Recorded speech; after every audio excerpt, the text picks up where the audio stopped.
If you are currently pulling your baby up by their tiny hands to help them stand, I need you to stop right now.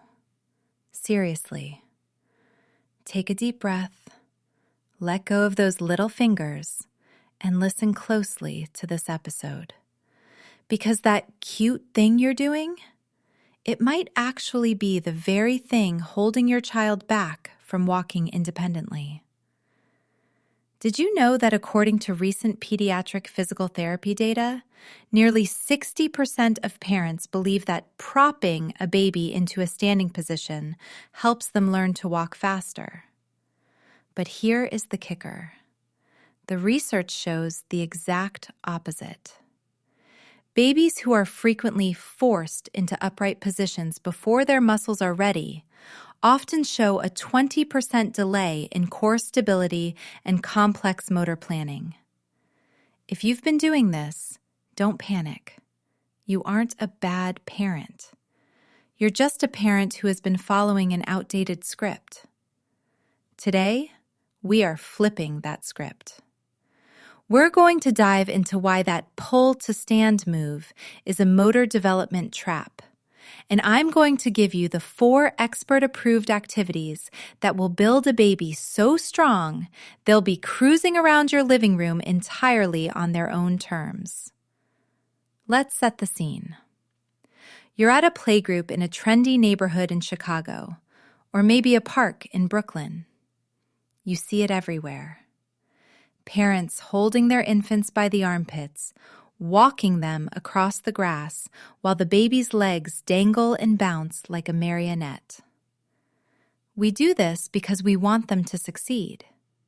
We think, if I show them what standing feels like, they'll get the idea. It's a classic American hustle culture mentality applied to diapers.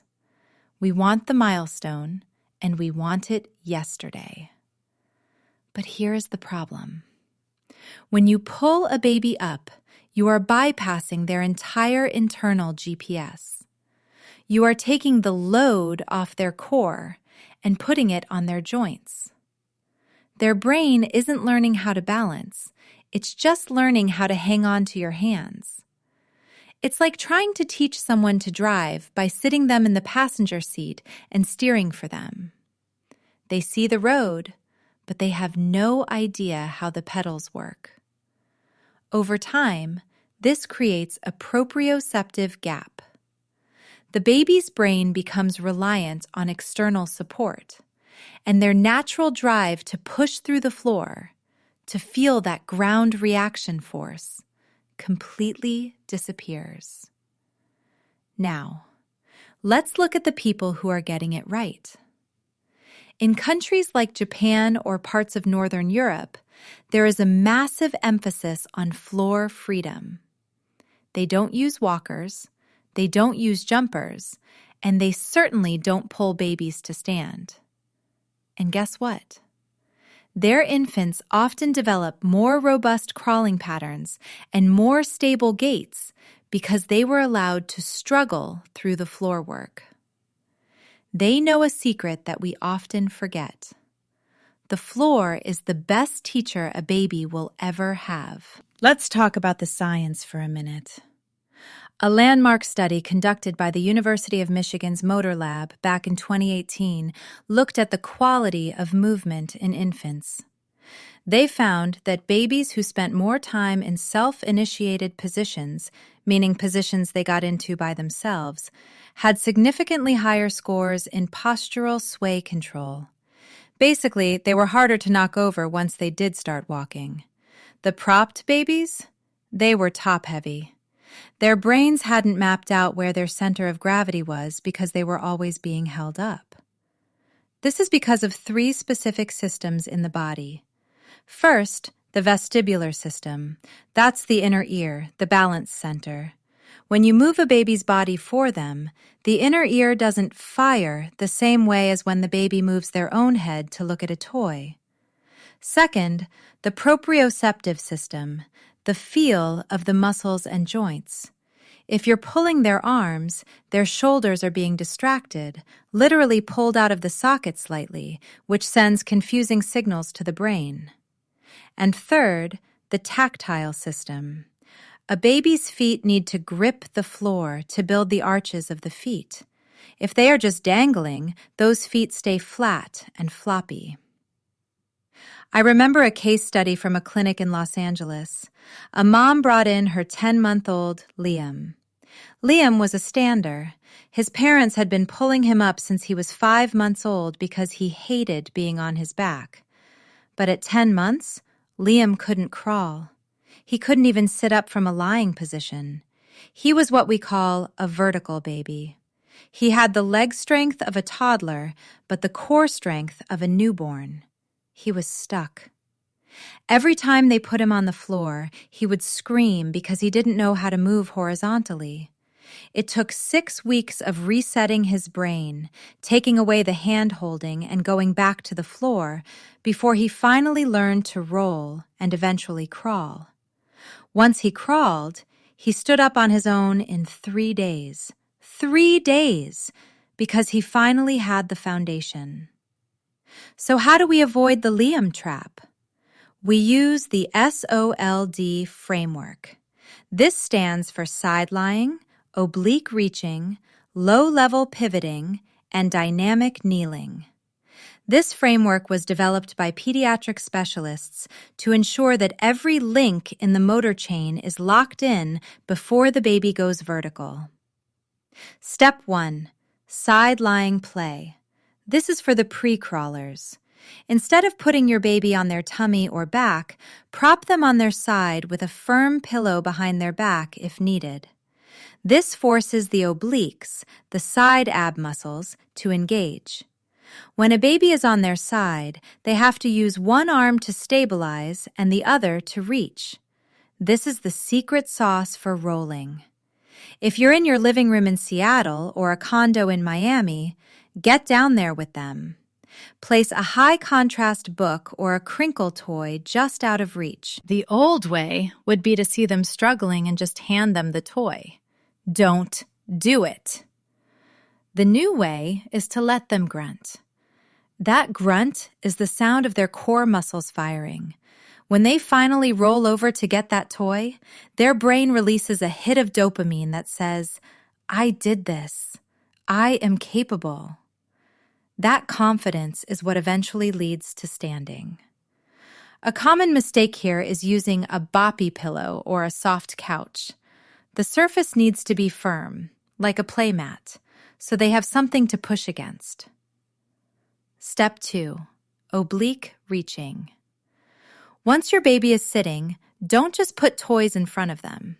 Put them at 10 o'clock and 2 o'clock. Make them twist.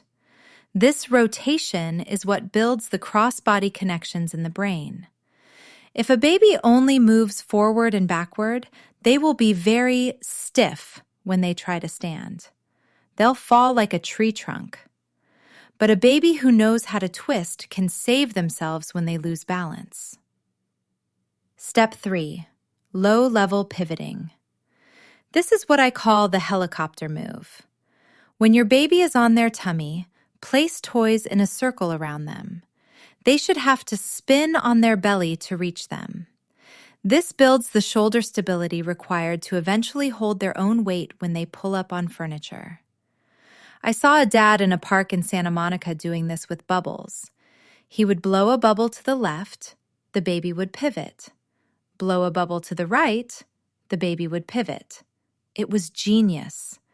The baby was getting a full body workout and didn't even know it. Step 4. Dynamic kneeling. This is the big one. Instead of pulling them to their feet, encourage them to play on their knees. Use a low coffee table or a firm ottoman. Put their favorite toy on top. The baby will naturally move from a sit to a kneel to reach it. Kneeling is the halfway house of standing. It builds hip stability without the scary height of standing. If they can play on their knees for 5 minutes, they have the hip strength to stand safely. Here is an advanced tip for those of you who have babies already trying to pull up. It's called the Soft Surface Challenge. Once they start pulling up on the sofa, take the cushions off and put them on the floor. Let them pull up on the cushions. Because the cushions are wobbly, the baby's tiny ankle muscles have to work 10 times harder to stay upright. This is microbalancing. It's the difference between a kid who walks and trips over every rug and a kid who is as sure-footed as a mountain goat. Let's look at the timeline for this. In weeks 1 and 2, your goal isn't standing, it's floor mastery. You want to see your baby moving through at least 3 different positions in a 10-minute play session. If they get stuck on their back and cry, don't pick them up immediately. Help them roll to their side and see if they can figure it out. You'll see small changes by day 4, maybe a longer reach or a more controlled roll. By month 2 of this approach, you'll notice something amazing. When you do eventually pick them up, they feel solid. They don't feel like a sack of potatoes anymore. They are engaging with your body. Red flags to look out for? If your baby always keeps their legs stiff like boards, or if they only ever stand on their tiptoes when you hold them, that toe walking is a sign that their calves are tight and their core is weak. If you see that, go back to the helicopter pivot immediately. I want to share a story about a family in Dallas. They had twins, Ava and Noah. Ava was a natural roller, but Noah was a stander.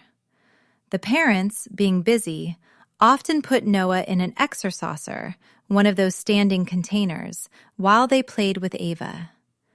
By 12 months, Ava was walking. Noah, however, couldn't even 4-point crawl. He would just scoot on his butt. They realized they had containerized his development. They spent 3 months doing nothing but dynamic kneeling and side-lying play. By 15 months, Noah wasn't just walking, he was climbing. He had caught up because they stopped forcing the vertical and started honoring the horizontal. Now, what if your baby insists on standing? They grab your pants. They scream until you lift them up. We call this the vertical protest. The reason they are doing this isn't because they need to stand. It's because they want the view. They want to see what's on the counter. The fix? Change their view on the floor. Use mirrors, use water mats, or put them on a slightly elevated surface like a nugget couch, where they are still safe but have a higher vantage point. If they grab your hands, don't pull up. Keep your hands heavy and let them do the pulling. If they can't pull you up, they aren't ready to pull themselves up. It's a natural safety lock built into their biology. If you really want to take this to the next level, master the transition support. When your baby is sitting and wants to get to their tummy, don't pick them up and flip them. Instead, put your hand on their hip and gently guide them to the side. Let them feel the weight shift. This weight shifting is the master level of motor development. It's what allows athletes to change direction quickly. You are literally rewiring their brain for elite movement before they can even say mama. To wrap this all up, remember that standing is not the goal. Independent, stable movement is the goal. The old belief that we need to teach babies to stand is just plain wrong. They have a biological blueprint that has worked for millions of years. Our job isn't to be the architect. Our job is just to provide the construction site, the floor, and the tools, the 4 activities. So, here is your mission for today. As soon as you finish this episode, put your baby on the floor. No pillows, no containers, no pulling. Just you, the baby, and a toy placed about 6 inches further than they want to reach. Watch them. Watch the way their little toes dig in. Watch their brain work. That struggle? That's where the magic happens. If you found this helpful, I want you to comment "floor time" in the review section or on our social media. I check those every day, and I'd love to hear how your little one is progressing. In our next episode, we're going to talk about the crawling myth, why some babies skip it, and why you should try to bring it back. You've got this, parents. Trust the floor. Trust the process. And most importantly, trust your baby. I'll see you in the next one.